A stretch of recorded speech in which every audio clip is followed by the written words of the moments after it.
ఓం శ్రీమాత్రే నమః.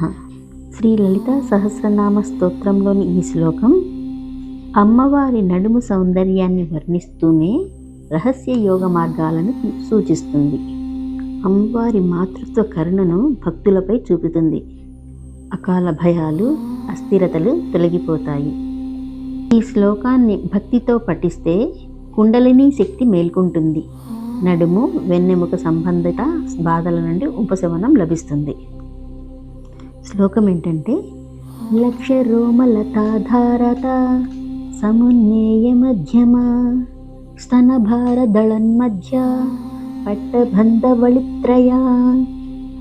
లక్ష రోమలతాధారత.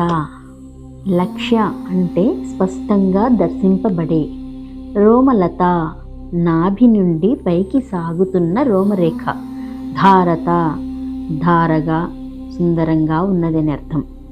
అమ్మవారి నాభి నుండి పైకి సాగుతున్న సన్నని రోమలత అత్యంత సౌందర్యంగా, ధ్యానయోగ్యంగా ఉంది. అమ్మవారి నడుము ఎంత సన్నగా ఉందంటే అసలు అక్కడ నడుము ఉందో లేదో ఎవరికీ అర్థం కాదు.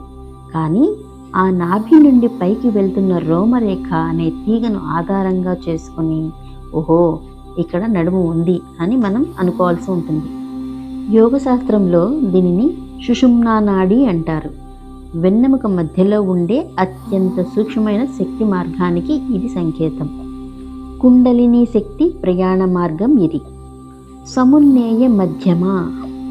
సమున్నేయ అంటే పైకి లేపబడిన, ఉద్ధరింపబడిన. మధ్యమ మధ్య భాగం, నడుము. అమ్మవారి నడుము భాగం పైకి లేచినట్లు సన్నగా ఉంటుంది.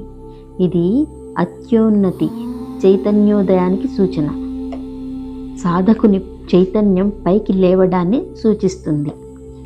ఒక శిల్పి ఒక అద్భుతమైన విగ్రహాన్ని చెక్కినప్పుడు నడుము భాగం అత్యంత నాజూకుగా ఉండాలని చూపిస్తారు.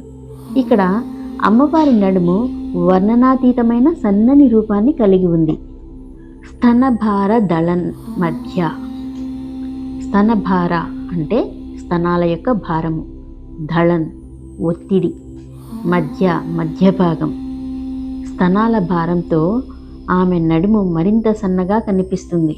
అమ్మవారి వక్షోజాల భారానికి ఆమె సన్నని నడుము ఎక్కడ విరిగిపోతుందో అన్నట్లు ఉంటుంది. ఇది జగన్మాత యొక్క మాతృత్వానికి, ఆమె అనంతమైన కరుణారసానికి ప్రతీక.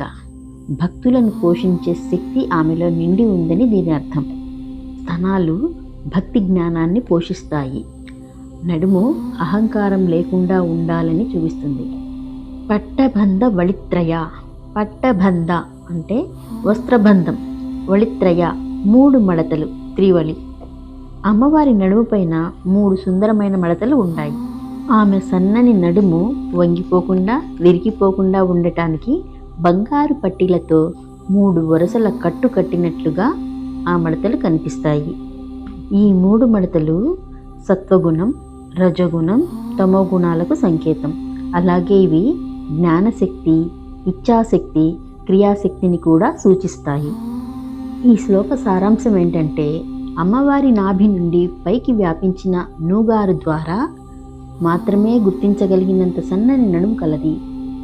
ఆమె వక్షోజాల భారాన్ని మోయలేక నడుము విరిగిపోకుండా ఉండటానికి కట్టిన బంగారు పట్టీలు లాంటి 3 మడతలు ఉంటాయి. ఈ శ్లోకంలో అమ్మవారి శరీర సౌందర్యం మాత్రమే కాదు, ఆ సౌందర్యంలో దాగిన యోగ రహస్యం మనకు తెలుస్తుంది. నాభి నుండి పైకి సాగే రోమలత కుండలిని మార్గం. సన్నని నడుము అహంకార రహిత స్థితి, అహంకారం లేకుండా ఉండటం. 3 వళులు సృష్టిని నడిపించే త్రిశక్తులు. అమ్మవారి శరీరమే ఒక జీవంతమైన శ్రీచక్రం. ఈ శ్లోకం మనం నిత్యం పఠించడం ద్వారా మనలోని కుండలిని శక్తి మేల్కొంటుంది. నడుము, వెన్నెముక సంబంధిత బాధల నుండి మనకు ఉపశమనం కలుగుతుంది. అంతేకాదు ఇచ్ఛాశక్తి, జ్ఞానశక్తి, క్రియాశక్తుల వికాసం కూడా కలుగుతుంది.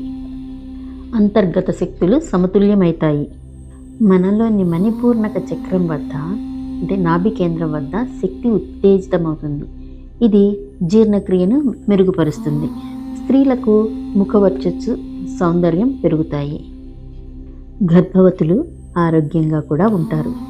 దేవిని సగుణ రూపంలో ఆరాధించే వారికి ఆమె అనుగ్రహం లభిస్తుంది. ఆ లలితాదేవి అనుగ్రహం అందరికీ లభించాలని కోరుకుందాం. జై శ్రీ లలితామాత. ఈ వీడియో మీకు నచ్చినట్లయితే లైక్ చేయండి, షేర్ చేయండి. మరిన్ని వీడియోల కోసం సబ్స్క్రైబ్ చేయండి. తరువాత వీడియోలో కలుద్దాం. నమస్తే.